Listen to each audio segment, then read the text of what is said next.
Boa noite a todos. Sejam bem-vindos à nossa casa. É sempre uma grande alegria recebê-los. Hoje, terça-feira, dia 7 de junho, nós temos como tema da noite cuidar do corpo e do espírito. E o nosso palestrante da noite é o Iago Teodoro. Seja muito bem-vindo, Iago. Então, agora nós vamos aos recadinhos da nossa casa. Iniciaremos terça-feira, dia 14 de junho, o curso de passe. Informações e inscrições na nossa secretaria. Tragam suas crianças para serem evangelizadas. Todo sábado, das 15h45 às 17h30. Crianças a partir de 1 ano de idade. Evangelize, coopere com Jesus. Iniciamos em nossa casa a campanha dos cobertores. Vamos ajudar nossos irmãos a passarem pelo inverno que está chegando. Toda e qualquer doação poderá ser entregue na secretaria da nossa casa. Agradecemos muitíssimo a todos aqueles que puderem colaborar. A nossa casa atende as famílias necessitadas com uma cesta básica semanal. E nessa semana estamos precisando de fubá, macarrão, leite de caixinha, açúcar, óleo e feijão para completar essa cesta. A diretoria agradece. E lembramos a todos que o Grupo Renascer voltou a atender presencialmente em nossa casa. O Grupo Renascer é um grupo de apoio psicológico aos usuários de drogas, sejam elas cigarros, álcool ou outras drogas. O Grupo Renascer atende ao usuário e seus familiares. A reunião do Grupo Renascer acontece às 18h45, todas as segundas-feiras, na sala 14, tendo como responsável a psicóloga Edith. Agora nós vamos fazer uma leitura de uma página do livro Pão Nosso, por Chico Xavier, pelo Espírito de Emmanuel. A lição número 110, magnetismo pessoal. E toda a multidão procurava tocar-lhe, porque saía dele uma virtude que os curava a todos. Lucas, capítulo 6, versículo 19. Na atualidade, observamos toda uma pleiade de espiritualistas eminentes, espalhando conceitos relativos ao magnetismo pessoal, com tamanha estranheza, qual se estivéssemos perante novidade do século XIX. Tal serviço de investigação e divulgação dos poderes ocultos do homem representa valioso concurso na obra educativa do presente e do futuro. No entanto, é preciso lembrar que a edificação não é nova. Jesus, em sua passagem pelo planeta, foi a sublimação individualizada do magnetismo pessoal, em sua expressão substancialmente divina. As criaturas disputavam-lhe o encanto da presença. As multidões seguiam-lhe os passos, tocadas de singular admiração. Quase toda a gente buscava tocar-lhe a vestidura. Dele emanavam irradiações de amor que neutralizavam moléstias recalcitrantes. Produzia o mestre espontaneamente o clima de paz que alcançava quantos lhe gozavam a companhia. Se pretendes, pois, um caminho mais fácil para a eclosão plena de suas potencialidades psíquicas, é razoável aproveites a experiência que os orientadores terrestres te oferecem. Nesse sentido, mas não te esqueças dos exemplos e das vivas demonstrações de Jesus. Se intentas atrair, é imprescindível saber amar. Se desejas influência legítima na Terra, santifica-te pela influência do céu. Então nós sabemos, né, que Jesus falava que todos nós podíamos fazer o que ele fazia e muito mais. E naquela época as pessoas tentavam tocar porque realmente se sentiam curadas, mas era a fé das pessoas que fazia com que isso ocorresse, era o acreditar. Então, enquanto estamos reunidos numa casa de caminho, também temos que acreditar que aqui nós temos o melhor para nos auxiliar em nossa jornada. Vamos agora fazer a nossa prece inicial, pedindo que esses amigos espirituais que aqui se encontram possam nos auxiliar com as energias de que necessitamos. Agradecidos por estarmos reunidos em nome de Deus nessa casa que nos acolhe e acolhe todos os trabalhadores que aqui se encontram. Que todos os trabalhos aqui realizados sejam segundos os ensinamentos do nosso Mestre querido. Que a paz que reina nesse ambiente seja uma constante em nossa jornada.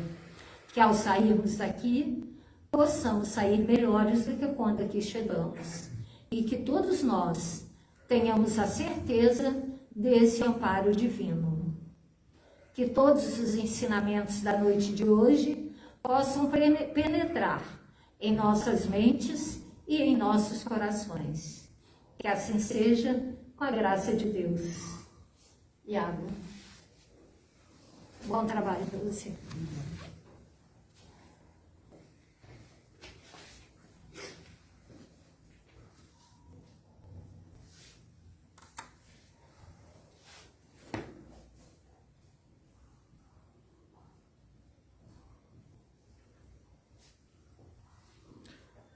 Caros amigos, caros colegas, boa noite para todos.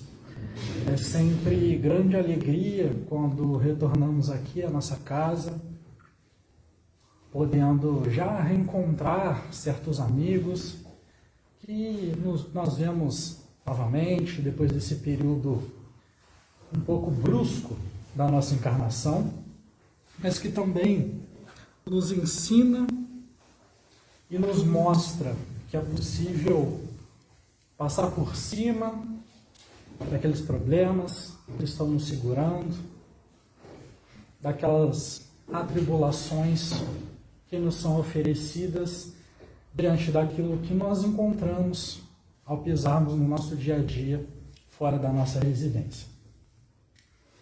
O tema, cuidar do corpo e do espírito, nos reclama uma compreensão prelúdica do significado dele. Então, para entendermos isso, cuidar do corpo e do espírito, devemos entender o que é o espírito. Qual é a história que o espírito percorreu até os tempos de hoje? E como aprendemos e adquirimos conhecimento a ponto de entendermos que a sua modificação é possível, que a sua transformação por meio da nossa reforma íntima, deixando de lado os vícios, deixando de lado os maus hábitos, é possível, e o nosso espírito é perfectível.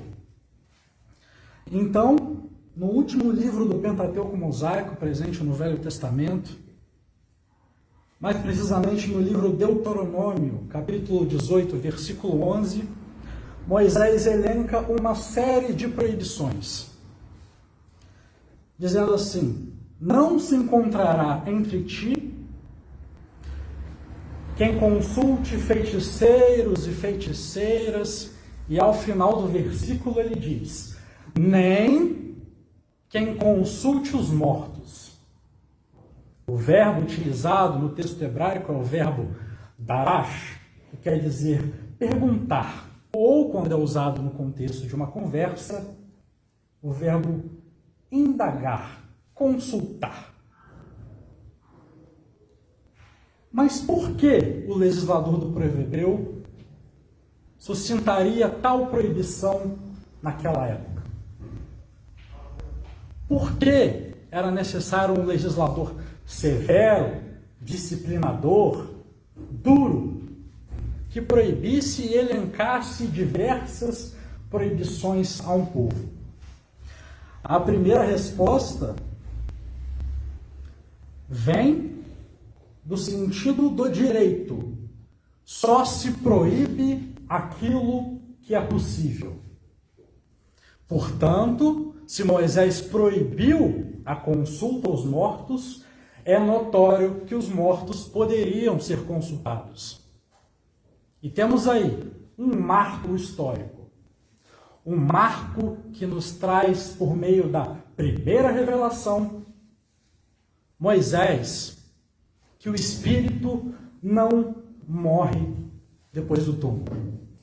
E mais ainda, o direito só proíbe condutas nocivas reiteradas.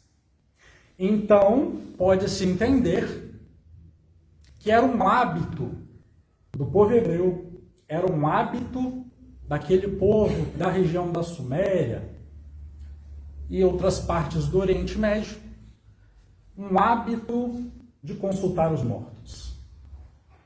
Mas por que Moisés proibiu? Moisés proibiu porque aquele tipo de conduta não comportava o nível evolutivo da humanidade. Então, os espíritos, aliás, os hebreus, consultavam os espíritos a fim de entenderem coisas rotineiras, como se eu plantar isso, dá aquilo, se eu fizer tal coisa, terei lucro. Então, é estabelecido essa proibição, que nos traz esse sentido da imortalidade da alma. O primeiro marco que o nosso espírito continua.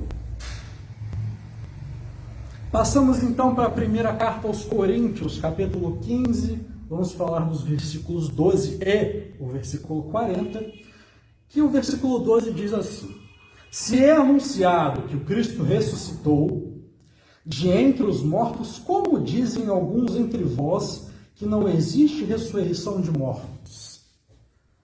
Veja que a palavra, embora se trate da ressurreição, podemos estender a compreensão dessa palavra, desse substantivo, ressurreição, para a nossa compreensão da reencarnação. Então, Paulo diria que seria possível voltar em outro corpo. Era possível retornar à vida e cumprir novos preceitos estabelecidos anteriormente, nos dando ainda outros indícios de que a imortalidade da alma é um fato. E no versículo 40, e há corpos terrestres e há corpos celestes, mas uma é a glória dos celestes e a outra dos terrestres. Já entendendo de modo preliminar que uma coisa é o corpo físico, outra coisa é o corpo espiritual, o nosso chamado perispírito. E partindo então para o nosso tema, que se encontra no capítulo 17, Sede Perfeitos, do Evangelho segundo o Espiritismo, cujo subtítulo é Cuidar do Corpo e do Espírito. No item 11, o espírito Jorge, ou Georges, dependendo da tradução, vai dizer o seguinte: consistirá a perfeição moral na maceração do corpo, sabendo que a maceração é um tipo de técnica de extração de medicamentos de certas ervas, de certos seres da natureza que podem ser encontrados nas diversas florestas do nosso mundo. Consistirá a perfeição moral na maceração do corpo, Para resolver essa questão, apoiar-me-ei em princípios elementares e começarei por demonstrar a necessidade de cuidar-se do corpo, que, segundo as alternativas de saúde e de doença, influi de maneira muito importante sobre a alma. Muito importante. Que deve ser considerada cativa da carne. Para que essa prisioneira viva, divirta-se e chegue mesmo a conceber as ilusões da liberdade, tem o corpo que estar são, disposto, forte. Façamos então uma comparação. Eis que se acham ambos em perfeito estado, que devem fazer para manter o equilíbrio entre as suas aptidões e as suas necessidades tão diferentes. A luta parece inevitável entre os dois e é difícil achar-se o segredo de como chegarem ao equilíbrio. É o caso que nós encontramos quando o nosso espírito deseja uma coisa e o nosso corpo vai de encontro, vai contra essa mesma coisa. O nosso espírito deseja a transformação, deseja livrar-se daquilo que a matéria chama, mas o nosso corpo, ainda persistente pelo nosso passado, talvez um pouco animalesco, ainda deseja a matéria. Ainda insiste em usar o livre-arbítrio para suprir desejos carnais, para suprir a gula, para suprir as necessidades supérfluas que nós criamos. Enquanto o nosso mentor se esforça para nos destinar, para nos guiar, para nos indicar certos caminhos, nós insistimos, às vezes de maneira infantil, naquilo que sabemos, em muitos casos, que está errado. E dessa forma, estamos cuidando do nosso corpo e do espírito? Tramando uma guerra entre esses dois que fazem parte da mesma coisa?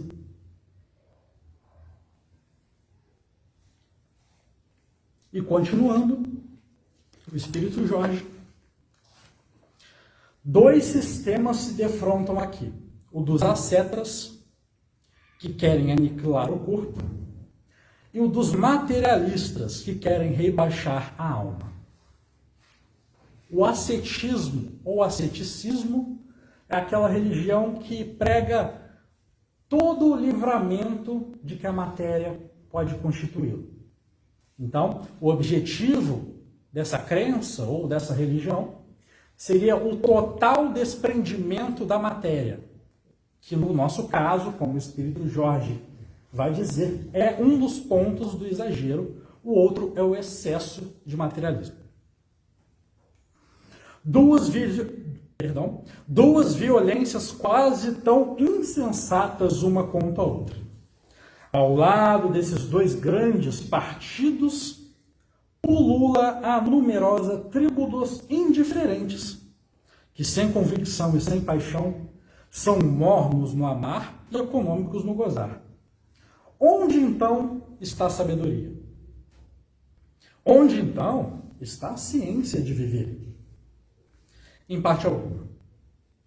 E o grande problema ficaria sem solução se o espiritismo não viesse em auxílio dos pesquisadores, demonstrando-lhes as relações que existem entre o corpo e a alma, e dizendo-lhes que já que são necessários um ao outro, é preciso cuidar de ambos. Cuidar de ambos, então. Nem o exagero para um lado, nem o exagero para o outro, e nem a apatia diante dos dois. Amai, pois, a vossa alma, porém cuidai também do vosso corpo, instrumento da alma. Ignorar as necessidades que a própria natureza indica é desconhecer a lei de Deus. Não castigueis o corpo pelas faltas que o vosso livre-arbítrio induziu a cometer e pelas quais ele é tão responsável quanto o cavalo mal dirigido, pelos acidentes que causa. Sereis por acaso mais perfeitos se, martirizando o corpo, não vos tornardes menos egoístas, menos orgulhosos e mais caridosos para com o vosso próximo? Não, a perfeição não está nisso. Está toda nas reformas pelas quais fizestes passar o vosso espírito. Dobrai-o, submetei-o, humilhai-o, mortificai-o. Esse é o meio de o tornardes dócil à vontade de Deus e o único que conduz à perfeição. O Espírito, no fim, então, usa uma hipérbole, porque nós sabemos que não devemos transformar a nossa reforma íntima numa batalha direta.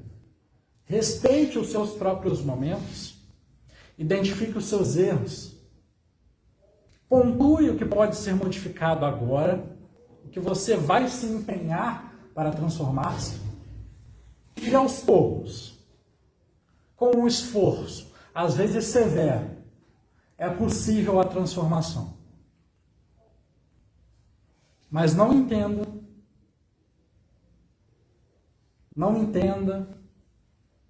que é preciso sofrer diretamente ou torturar-se com os próprios defeitos. Paciência nesse momento é necessário. Entenda, pontue, averigue e segue o momento que você vai se encontrar consigo mesmo, já entendendo que é possível transformar-se e que você é capaz. Então, André Luiz nos dá os centros de força no Evolução em Dois Mundos, que começa pelo coronário, que seria o chamado chakra. Na doutrina espírita nós chamamos de centro de força, outras religiões usam a nomenclatura chakra. Começamos pelo coronário, localizado no topo da cabeça, que tem uma ligação com a glândula pineal, né, que em muitas situações é responsável pela mediunidade. É um grande receptor de energias solares, de energia espiritual, e também um grande responsável pela saúde orgânica do corpo em si. Temos o frontal ou cerebral, que se situa na testa, responsável pela vidência, a audição e a intuição, também ligado ao que tange a mediunidade. Temos o chakra, ou melhor, temos o centro de força laríngeo, que se situa na garganta, ligação com a tireoide, presídio vocal e a respiração também. Temos o cardíaco, lado esquerdo do peito, um grande responsável pelo sistema imunológico, sustenta também, em muitos casos, as emoções. Esplênico, um pouco acima do estômago, ele absorve a vitalidade do campo magnético, modifica e a distribui aos outros centros de força. Temos o gástrico, que ele está ligado à fisiologia da alma, aos sentimentos primitivos. Temos o genésico, responsável pelas emoções sexuais e também pela nossa criatividade. Temos o básico, que estimula os desejos, capta as energias da Terra e funciona como uma espécie de fio-terra. Então, André Luiz nos dá essas definições de centro de força para que nós entendamos um pouquinho o que certa parte do nosso perispírito é responsável pelo quê, onde devemos ali nos focar, o que devemos conservar nos nossos sentimentos e pensamentos para que a harmonia chegue. Por sinal, o nosso tema é cuidar do corpo e do espírito. E pensando nisso, em como conservar ou como realizar a manutenção pendente do nosso corpo e do nosso espírito no sentido emocional, espiritual, psíquico, temos a história do Licurgo.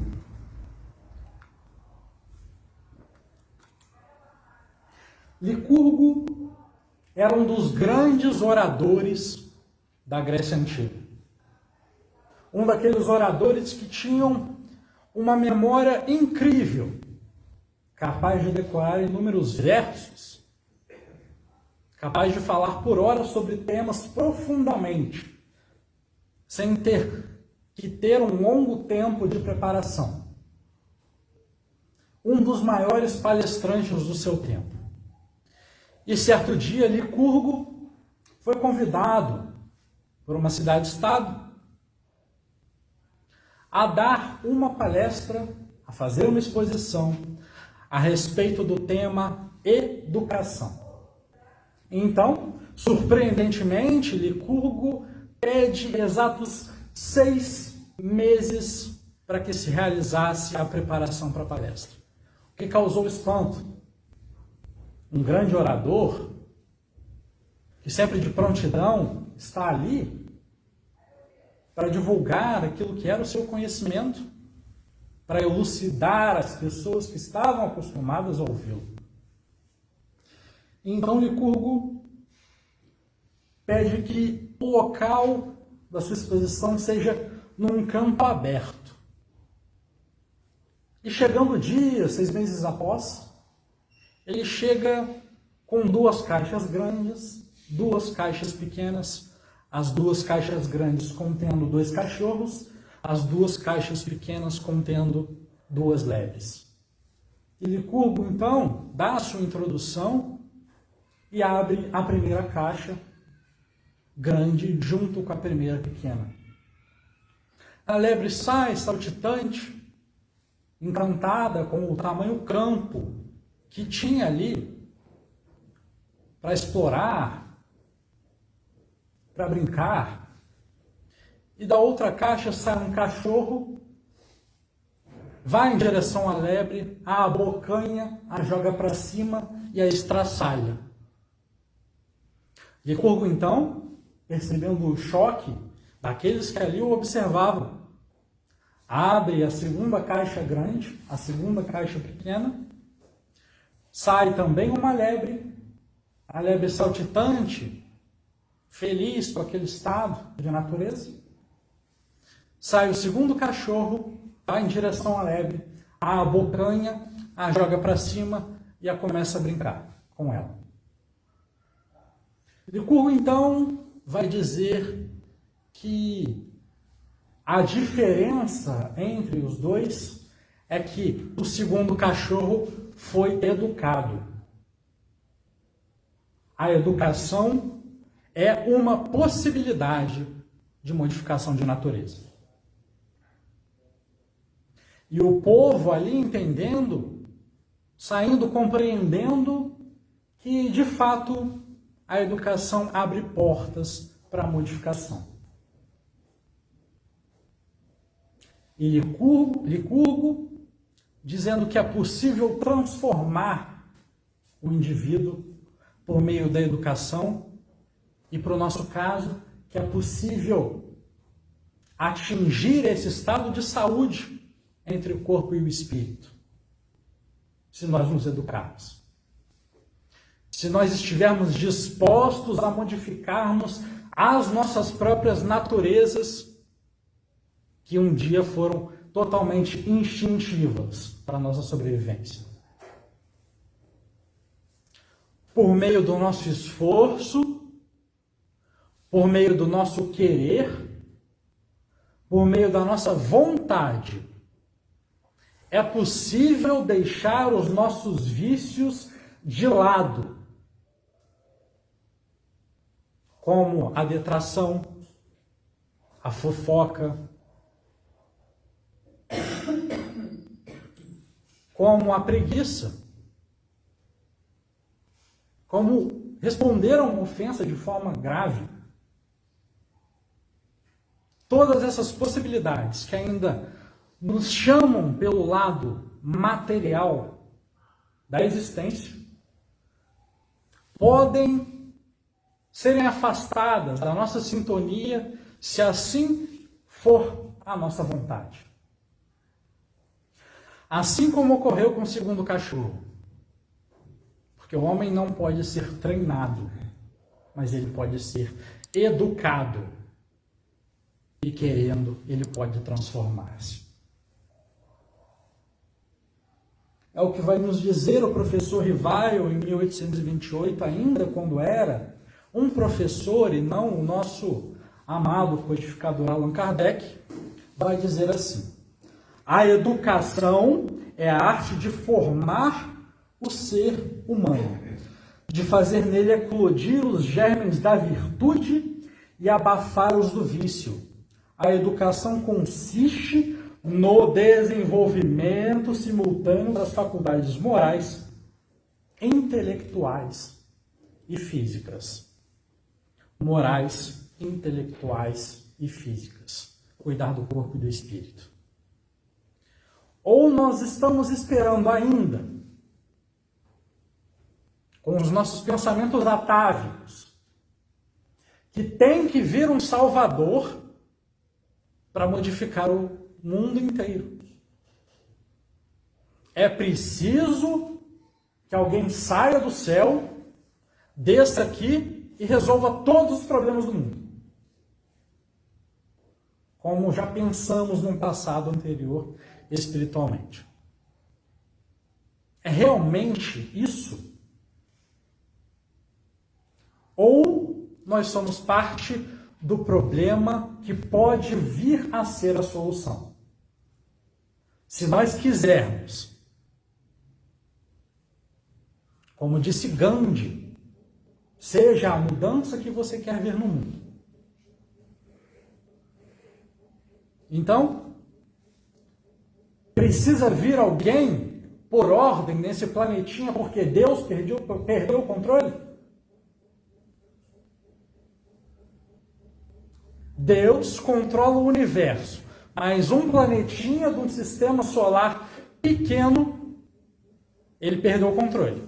Alguma coisa está acontecendo fora da esfera programada. É isso? Não. Tudo segue a vontade de Deus. E se nós estamos encarnados aqui, no momento em que estamos, não é para sofrer, não, mas é para fazer o melhor possível. Depende de nós também. Não só dos nossos governantes, não só dos nossos ministros, não só dos nossos vereadores, não só dos nossos prefeitos, mas depende de nós. A solidariedade tem que estar no nosso coração, se nós quisermos ter saúde no corpo e no espírito. É o que nos diz Emmanuel. A instrução informa, a educação forma e a evangelização transforma.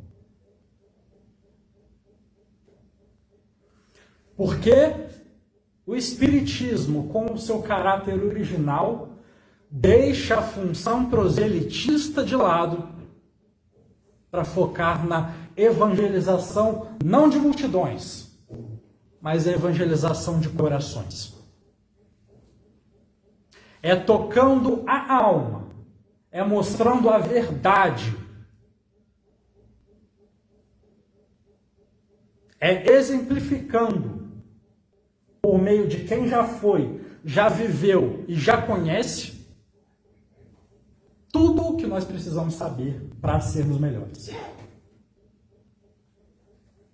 Não é número, não é beleza exterior, não é para mostrar santo, é para entender que qualquer um pode chegar no nível evolutivo que Jesus já detém. Porque nós temos essa capacidade. Temos o DNA divino.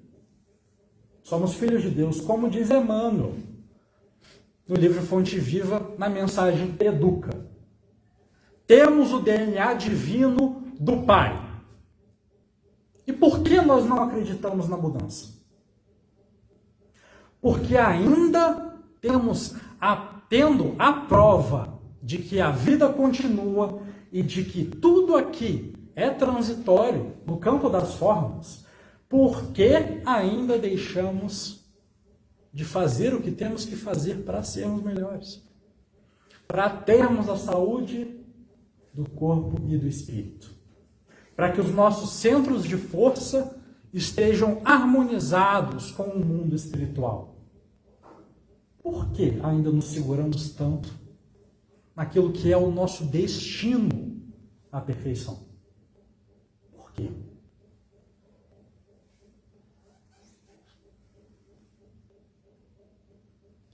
Partindo desse princípio, então, entendemos que o homem não é uma tábula rasa, como diria Aristóteles, sendo reforçado posteriormente pelo John Locke. Mas o homem é um livro com muitas páginas em branco, mas outras já preenchidas. Mas nós sabemos que o nosso passado espiritual já não mais define quem nós somos. Ele apenas diz o que já fizemos. Mas a partir desse ponto, que nós encontramos a doutrina consoladora, o Consolador Prometido, ou o cristianismo redivivo, que nos abre um quadro de oportunidades novas. Não depende de onde você veio, não depende de quem você é, não depende do seu status social, não depende da quantidade de dinheiro que você detém, não depende da quantidade de intelecto ou livros que você decorou, depende de quem você quer ser, partindo do princípio evolutivo que a doutrina espírita nos apresenta. Porque quando desencarnarmos, vão nos perguntar, não o quanto construímos em sentido físico, mas quantas lágrimas nós já enxugamos aqui. As oportunidades, às vezes, de sermos caridosos apenas ouvindo quem apenas tem o que dizer.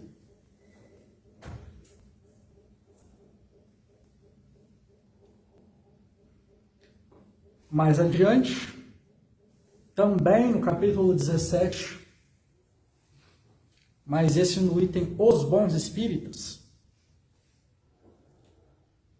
eles dirão, os espíritos superiores, reconhece-se o verdadeiro espírita e permanecemos nisso? Ou melhor, reconhece-se a árvore não pela grandeza da copa, não pelo fruto bonito, não pela beleza da folha. Reconhece-se a árvore. É pelo fruto, a sua qualidade. Não é pelo fruto. É pelo fruto. Reconhece-se então o verdadeiro espírita pela sua transformação moral e pelos esforços que emprega para domar as suas inclinações más. Então, para sermos espíritas, não precisamos sermos perfeitos necessariamente. Mas é necessário que queiramos, pelo menos, domar as nossas más inclinações. E domando as nossas más inclinações, entendendo que o processo de autocura e de saúde inicia pela nossa própria vontade, podemos conseguir alcançar, se assim for, a nossa vontade, a saúde do corpo e do espírito. Cuidando do corpo e do espírito. Vigiando e orando. Entendendo que a obsessão não se dá entre a figura de um carrasco e um mocinho. Entendendo que há um passado espiritual envolvido ali, mas que não necessariamente nós somos aquele que merecemos o livramento daquela situação e o errado é quem está nos perseguindo. Em muitas situações, fomos déspotas contra indivíduos que nos perseguem. E eles só querem, em muitas situações, que nós peçamos perdão. Oremos então, inclusive, por eles. Oremos pelos nossos obsessores. Oremos pelos nossos ex-amigos, que podem voltar a ser amigos. Esses espíritos que, em muitos casos, apenas estão perdidos, sem finalidades para seguir. Mas que, com certeza, o amor ainda de Deus não os abandonou.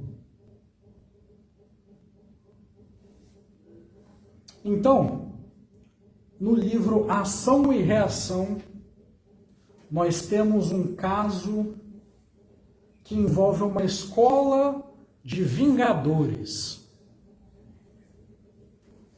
envolvendo o espírito André Luiz com Hilário e Silas, dois espíritos que estavam investigando um caso de obsessão que envolvia assassinatos de tios e heranças.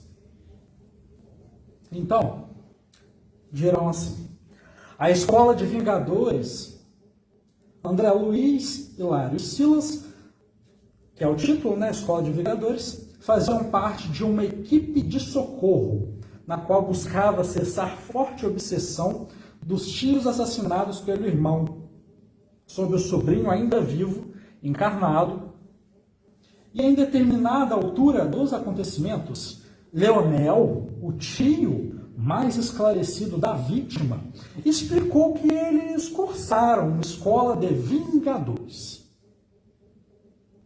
As inteligências cruéis que governam as cidades localizadas nas regiões densas da dimensão vibratória, mundo espiritual, ensinavam como deveriam ser realizadas as obsessões. Arquiteturas, organizações, em que havia aprendizado e o desenvolvimento de técnicas de obsessão que nós permitimos quando deixamos de orar por nós mesmos, quando deixamos de orar e vigiar, quando deixamos de cuidar do próprio corpo e do espírito. Continua. Vejamos o que ele aprendeu nessa escola. Aprendemos nas escolas de vingadores que todos possuímos, além dos desejos imediatistas comuns, como levantar, tomar um café, comer um pão de queijo, em qualquer fase da vida, um desejo central ou tema básico dos interesses mais íntimos nós possuímos. Um desejo central. Por isso, além dos pensamentos vulgares que nos aprisionam, a experiência rotineira, emitimos com mais frequência os pensamentos que nascem do desejo central que nos caracteriza. Pensamentos esses que passam a constituir o reflexo dominante de nossa personalidade. Desse modo, é fácil conhecer a natureza de qualquer pessoa, em qualquer plano, através das ocupações e posições em que prefira viver. Assim, é que a crueldade é o reflexo do criminoso, a cobiça é o reflexo do usurário, a maledicência é o reflexo do caluniador, o escárnio é o reflexo do ironista e a irritação é o reflexo do desequilibrado, tanto quanto a elevação moral é o reflexo do santo. Qual tem sido o nosso reflexo? O nosso desejo central está em harmonia com aquilo que desejamos de fato, que é nos melhorarmos. Aquilo que desejamos de fato, que é a transformação moral. Aquilo que nós queremos e buscamos, que é entendermos o que acontece conosco e também sermos capazes de termos mais paciência com o próximo. O nosso desejo central está em consonância com isso. E continua. Conhecido o reflexo da criatura que nos propomos retificar ou punir, é assim muito mais fácil superalimentá-la com excitações constantes, robustecendo-lhe os impulsos e os quadros já existentes na imaginação e criando outros que se lhe superponham, nutrindo-lhe dessa forma a fixação mental. Então, de certa forma, nós abrimos esse campo com a sintonia com esses amigos que já não são tão amigos assim. E sofremos as consequências disso. Mas não porque eles são carrascos e nós somos bonzinhos, mas muitas vezes porque nós sintonizamos com eles e os trazemos para perto de nós. Como anda o nosso desejo central? Aquilo que, em variado tempo do dia, em variado momento do nosso dia a dia, nós pensamos e desejamos. Será que temos os reflexos demonstrados pelos vingadores da história? Será que, em maior parte do nosso dia, estamos nos sintonizando com aqueles que estão em grau inferior de evolução? Bom, o ponto principal é que sempre depende da nossa vontade. E se eles estão próximos de nós, nós abrimos essa porta para que eles entrem. E como paramos essa sintonia? Modificando os nossos pensamentos para melhor, pensando coisas melhores, praticando ações melhores, tendo mais paciência no trabalho, entendendo que o outro é diferente de mim e a minha opinião pode ser diversa da dele.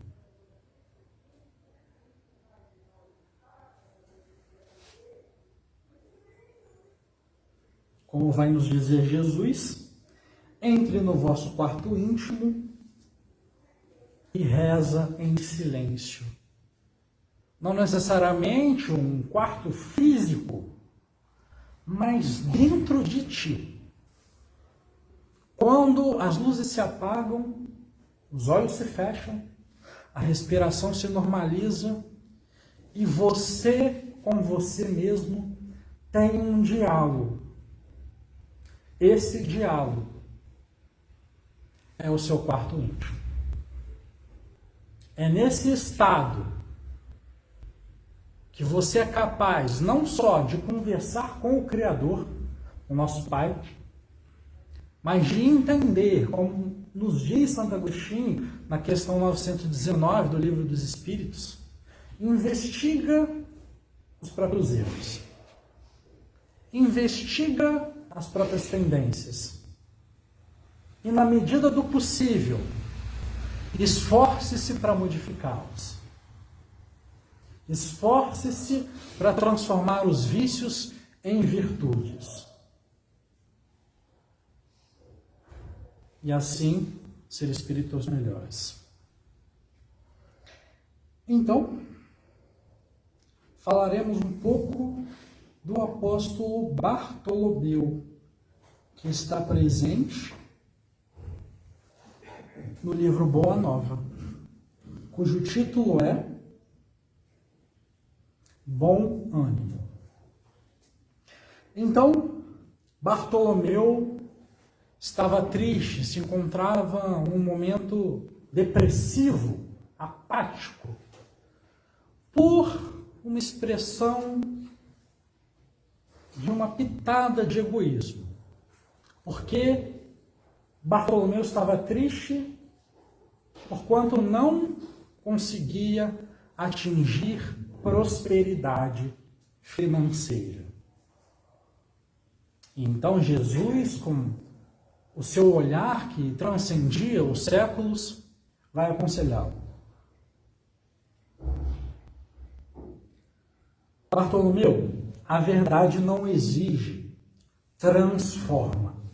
O Evangelho não poderia reclamar estados especiais dos seus discípulos, porém é preciso considerar que a alegria, a coragem e a esperança devem ser traços constantes de suas atividades em cada dia.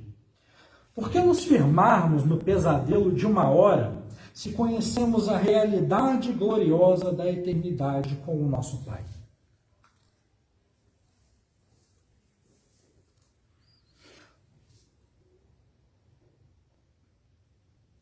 E quando os negócios do mundo nos são adversos, mestre?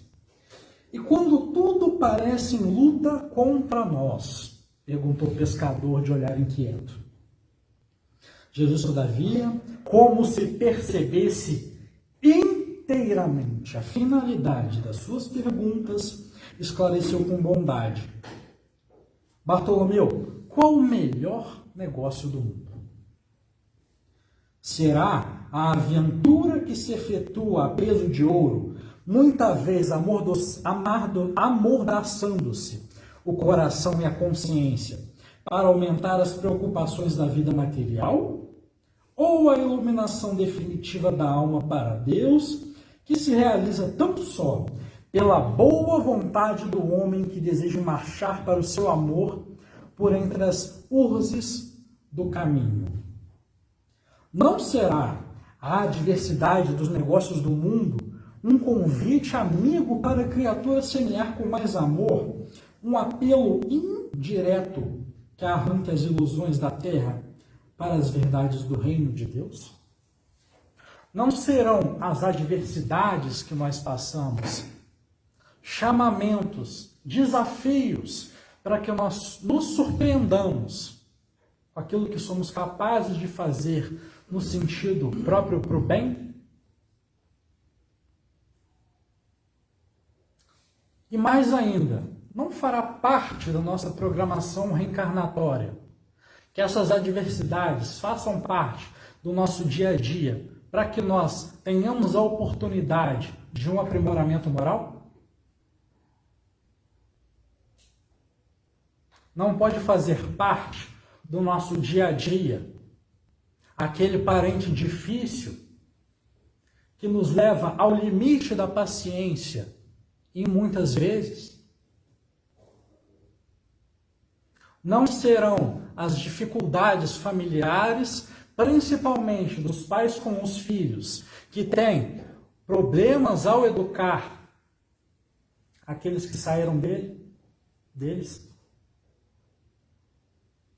Não serão esses momentos oportunidades que Deus coloca na nossa frente para que nós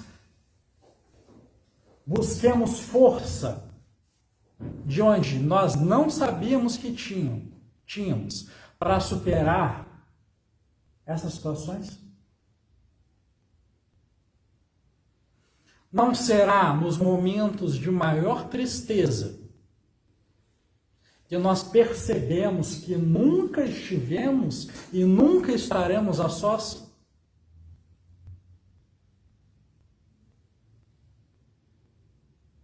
Não é nesse tipo de situação, na perda de um ente querido, que nós entendemos a força da frase "ninguém morre"? Cuidar do corpo, cuidar do espírito, para que nós atinjamos a possível saúde, o possível ápice que já nos é exposto, já nos é divulgado, para que saiamos cada vez mais melhores das situações, das adversidades, das atribulações. Tenhamos força e confiança. Por quê? Na questão 625 do Livro dos Espíritos, é uma pergunta um pouco longa, mas com uma resposta bem curta, mas com muito significado. Qual o tipo mais perfeito que Deus tem oferecido ao homem para lhe servir de guia e modelo? Jesus. Que possamos seguir o ensinamento do Mestre para sermos melhores, para conseguirmos alcançar a saúde do corpo e do espírito. Que consigamos cuidar do nosso corpo e do nosso espírito. Muito obrigado a todos. Tenham uma boa noite.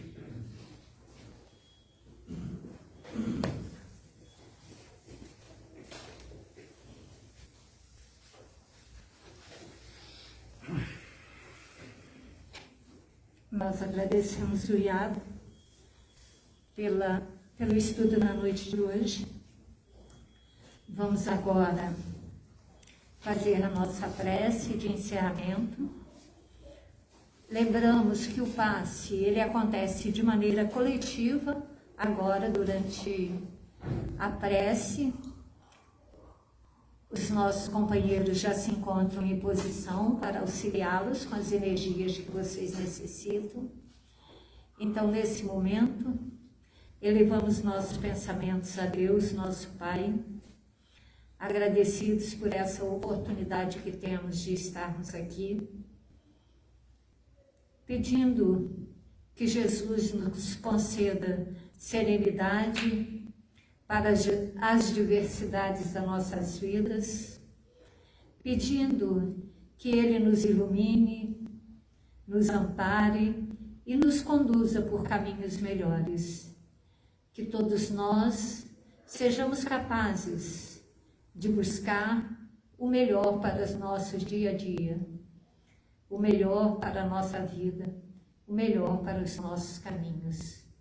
Que ao sairmos daqui, possamos levar conosco a certeza desse amparo divino, que estejamos protegidos e que todas as pessoas que se achegarem a nós sintam essa presença divina, que a cada dia estejamos melhores, que a cada passo da nossa jornada nós possamos conduzir pelos caminhos do bem. Sendo assim, Mestre querido, nós te pedimos que sempre esteja conosco em todos os momentos da nossa vida. Que assim seja, com a graça de Deus. Nós agradecemos a presença de todos e desejamos que tenham uma excelente semana. Socorro!